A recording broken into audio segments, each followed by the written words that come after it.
In a pub in outback Queensland, a glass slid across a dry, level bar in front of 11 people. No vibration, no breeze, no one near it. The barmaid walked out mid-shift and never came back. That was 2003. The pub is still open, and it is not even the strangest one on this list. Australia has always had a complicated relationship with the dark. Not the polished ghost tour kind of dark. Not the kind you pay $25 for and walk around with a torch listening to a guide in a waistcoat. The actual dark, the kind that sits in a building that has been standing since before anyone alive was born, absorbing weather and silence and events that nobody wrote down properly. The kind that does not perform for you. It just waits. Today we are covering 5 bush pubs across Australia where the locals do not just tell you the stories, they tell you not to go near the place after dark. These are operational hotels in remote locations. Real staff, real regulars, real accounts that have circulated for years without anyone producing a clean explanation for any of them.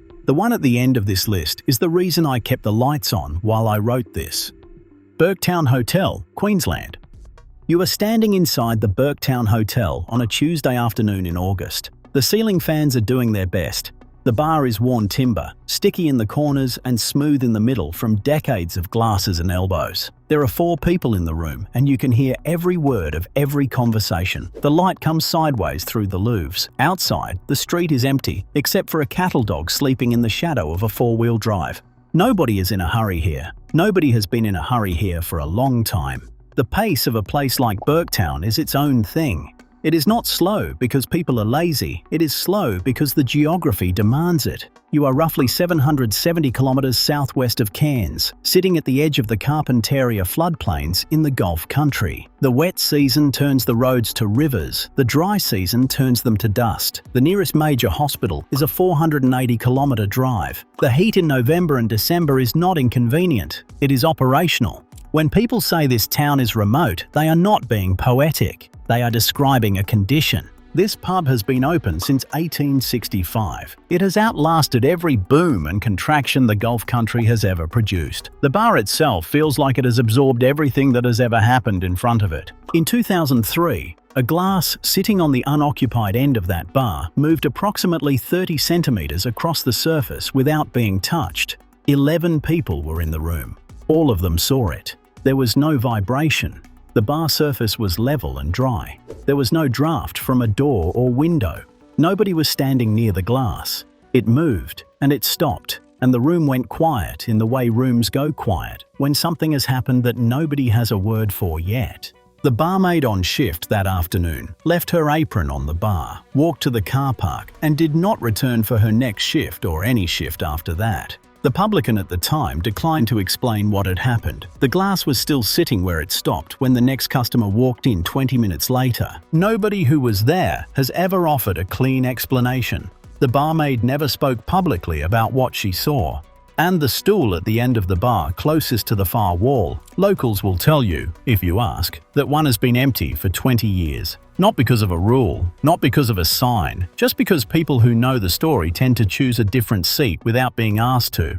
Burketown's glass is still unexplained, but if that story unsettles you, the next pub on this list does not have a moving glass problem. It has a locked room, and the person who locked it in 1987 took the reason with her when she left. Silverton Hotel, New South Wales. You are standing outside the Silverton Hotel at dusk. The light is the colour of an old photograph, everything amber and long-shadowed.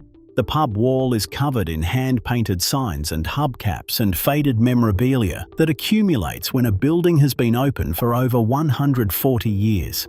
The car park has 3 vehicles in it. One belongs to the publican. The bar smells like cold beer and warm timber. The floorboards have the particular give of timber that has been walked on for a century. And at the back of the building, past the corridor that leads to the old accommodation rooms, there is a door that has been locked since 1987. Silverton is a near ghost town in the far west of New South Wales, roughly 25 kilometres northwest of Broken Hill. The silver rush that built it lasted 12 years. When it ended, the population followed the ore out of the ground and never really came back. The ABS recorded fewer than 50 permanent residents at the last census, a decline of more than 30% from the previous count. What stayed was the hotel, the red dust, and the film crews who keep returning because nowhere else in New South Wales looks quite like this. Mad Max was filmed here, A Town Like Alice, dozens of others. The landscape is so cinematically bleak that it has been used as a location more than 40 times. Summer temperatures here regularly exceed 45 degrees Celsius. The isolation is not a backdrop, it is the main character. But the story that keeps coming back is the room. According to staff and locals cited in regional media over the years, a female staff member in 1987 entered the back storeroom and emerged visibly distressed. She requested the room be locked immediately. She refused to describe what she had experienced. She did not use language that invited follow-up questions. The room was locked. It has not been used as operational storage since. The current operators of the hotel have continued that arrangement without modification. No official explanation, no attempt to revisit the decision, no change to the lock, and no particular pushback on the policy from anyone who works there. Think about that for a moment. Nearly 4 decades of staff turnover, owners changing hands, a building that has been part of multiple film productions, and in all of that time, across all of those people, not one person has opened that door. Not because they signed an agreement, not because there is a policy document, just because the story attached to it is enough. The woman who locked it in 1987 is presumably no longer working there, but the decision she made that afternoon has outlasted her tenure by nearly 40 years. The locked room at Silverton has stayed sealed for the better part of 4 decades. Nobody who works there pushes the question. But if Silverton unsettles you in daylight, the next pub on this list will do it in the dark because it sits in a part of South Australia where there is no other light source for 30 kilometres in any direction. Prairie Hotel, Parachilna, South Australia.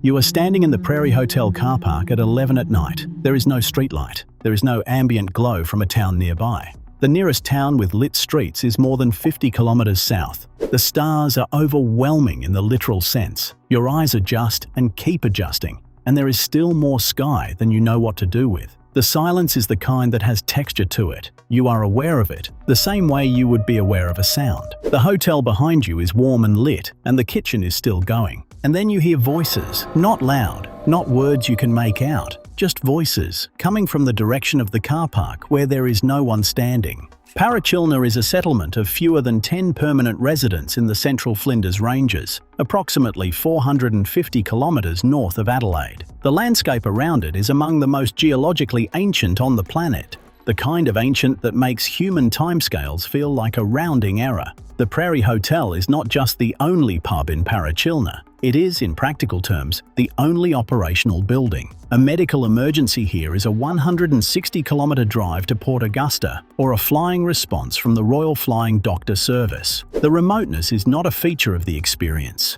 It is the experience. The voices in the car park come up consistently in travel accounts and journalist write-ups about overnight stays at the Prairie Hotel. The reports are not identical in detail. Some describe a single voice, others describe what sounds like a low conversation between 2 or more people. But the location is always the same, the car park, at night, with no visible source. Guests who mention it in reviews tend to use careful language, the kind people use when they want to report something accurately, but are aware it sounds ridiculous. The hotel itself does not advertise this. Staff respond to questions about it with the particular kind of non-answer that suggests the question has been asked many times before and the answer has never changed. What stays with you about the Prairie Hotel is not just the story, it is the setting. There is nothing out there to blame. No nearby traffic, no neighbours, no train line in the distance. When you hear something in that car park at 11 at night, there is no convenient explanation within reach. You are standing in one of the emptiest places in South Australia with a sound in front of you and nowhere to put it. 3 pubs down. The pattern is becoming hard to ignore. The further from a capital city, the stranger the stories. But the next pub on this list does not rely on sounds in the dark or locked rooms. It has a single object hanging from its ceiling that has not been touched in 50 years, because the last person who put something up there died within a week. 3 pubs in, and we are only halfway through this list. What you are about to see at pub number 4 has a 50-year-old rule that every single staff member follows, without exception. Nobody breaks it. Not the new hires, not the owners, not the travelers who think it is a joke until someone explains what happened to the last person who was involved. The rule has been running longer than most people watching this video have been alive, and it is still running now. And at the very end, I will show you the one place on this list where locals do not even tell ghost stories. They do not name what it is. They do not have a theory. They just tell you to keep driving. And when you ask them why, most of them stop smiling. That entry is still coming. Stay with me. Daly Waters Pub, Northern Territory. You are sitting under the corrugated iron awning of the Daly Waters Pub in the late afternoon. The ceiling inside is one of the most extraordinary things you will ever see in a pub. Covered floor to ceiling in the collected debris of decades of travelers. Number plates, banknotes, boots, business cards, flags, stubby holders, singlets, and objects you cannot immediately identify.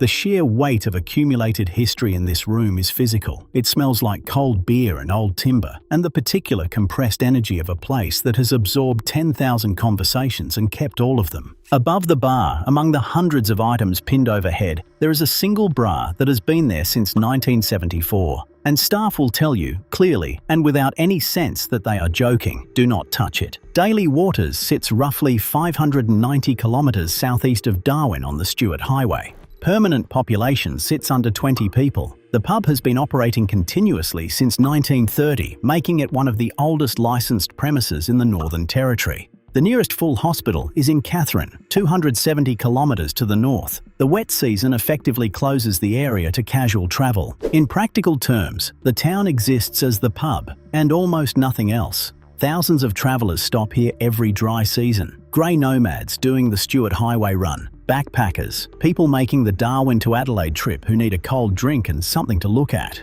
The ceiling gives them that. For most of them, it is the ceiling they remember. The account attached to that bra has circulated among staff and long-term regulars for half a century. In 1974, a female traveller pinned it to the ceiling as part of the pub's growing tradition of leaving items behind. The publican at the time helped her, physically assisted in getting it high enough to pin properly. He died unexpectedly the following week. The circumstances were not suspicious in any formal documented sense. There was no investigation, nobody pointed a finger, but the staff members who inherited the pub also inherited the story, and every single one of them, without exception, has chosen not to remove it. That is 50 years of staff. 50 years of people who could have taken it down during a quiet Tuesday afternoon and thrown it in a bin and said nothing. Not one of them did. The tradition of leaving items continues all around that bra. The ceiling grows more crowded every season, and that one item stays exactly where it is.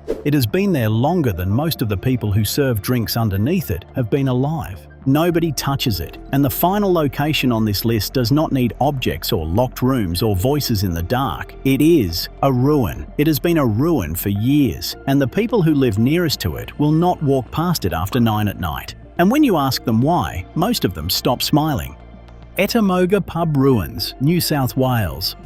The original Etamoga pub concept came from a cartoon, a novelty pub built to look like a building in the process of collapsing. Crooked walls, a car through the roof, barrels spilling from the eaves, a roofline that defied gravity in the cheerful way cartoons are allowed to, was constructed near Albury-Wodonga in 1987 as a tourist attraction based on a long-running Ken Maynard comic strip. It was not trying to be subtle. It was supposed to make you laugh before you even walked in. It became a significant regional drawcard, busloads of tourists, a gift shop, photographs in front of the leaning chimney. Then it burned. You are standing on the roadside at 10 at night. The headlights of passing trucks strobe across the fencing in long, irregular intervals. In between, it is very dark. The structure behind the fence is not invisible. It has enough height and odd geometry that the silhouette is clear against the sky, even without direct light. The crooked walls that were designed to look like a building about to fall down now look like a building that already has.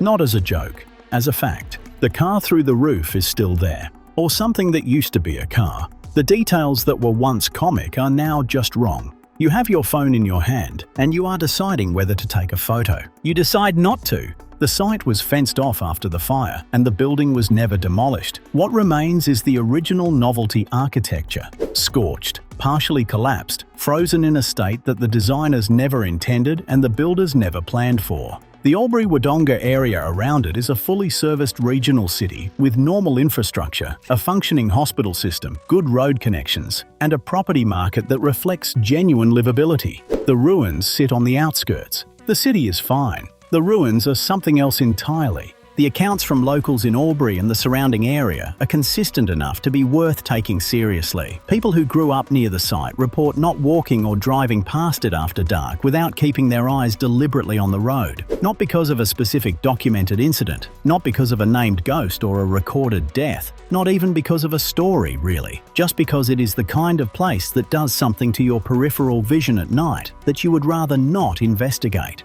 Something about the geometry, something about the silhouette, something about an object that was built to look like it was falling apart and now genuinely is. Several locals interviewed in regional community forums describe it with the same phrase. It feels wrong after dark. That exact phrasing appears independently across multiple accounts from people who do not appear to know each other, and none of whom seem to be exaggerating for effect. There is no coordination in those accounts. Nobody is maintaining a legend. They are just reporting the same sensation from the same location over a number of years. The building was designed to look unstable when it was new and intact and full of people eating lunch. What it looks like now, at night, through a fence, scorched and half collapsed and completely silent, is something that the original cartoonist never drew and probably never imagined. The Etamoga ruins are the one place on this list where locals do not tell stories. They do not have theories. They do not walk you through what happened. They just tell you to keep driving. 5 pubs, 4 states and 1 territory, 1 glass that moved on its own in front of 11 witnesses, 1 room that a woman walked into in 1987 and refused to describe on the way out, voices in a car park with no source in one of the emptiest landscapes on the continent,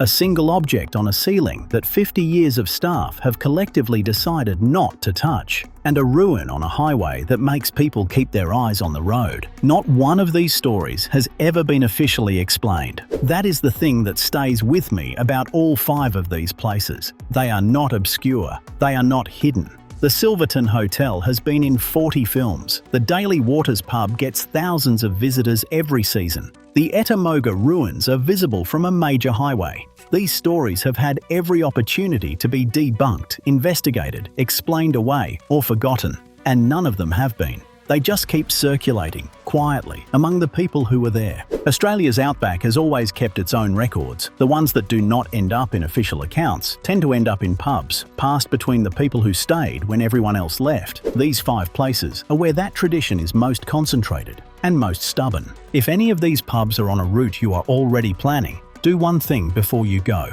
call ahead. These are operational businesses in genuinely remote locations, and hours change, roads close, and the difference between a planned stop and a serious problem is usually about 200 kilometers of fuel margin and 1 phone call. Which of these 5 would you actually visit after dark? And which one would you absolutely refuse? Drop it in the comments. I read every one. Next, 7 places in Australia that look like they belong in another country entirely. No passport, no long-haul flight, and the one at number 1, you are not going to believe it is real.